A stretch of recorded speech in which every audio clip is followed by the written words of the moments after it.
In an office of five, in an organization that's had the same executive director since 1967, it's difficult sometimes to work with someone who has been his own football player and cheerleader for his entire life. I think that what the private sector does better than the nonprofit sector often is segregating responsibility to best match people's resources. One of the main obstacles as a young professional in the nonprofit world is just having a lack of resources for professional development and really being able to develop my skills and potential. Sometimes it's hard to be able to get that kind of extra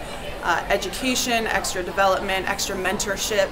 when people feel like they're pulled in many directions. Younger professionals need to be a little more patient and understand that it takes time to get ahead in the nonprofit world, just like it does in any other business or organization. I think older leaders need to understand that it's not just enough to recruit the young talent and expect them to stay there and be happy and to roll with all the punches. There really needs to be some extra proactive efforts to find out what it is they're trying to achieve in their career, in that role, what are their long-term goals, and even if there's not an immediate advancement position for them, what are some ways they can work to encourage professional development or to give them a little bit of extra responsibility along the way so that they're feeling supported and that their commitment means something. The period we're in right now, it's very competitive, and there are plenty of companies that are not comfortable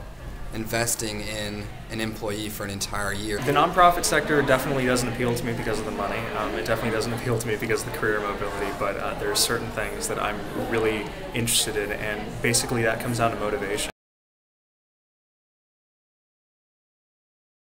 Why I want a lot really quickly. They expect an immediate return on everything they do, whether that's in the form of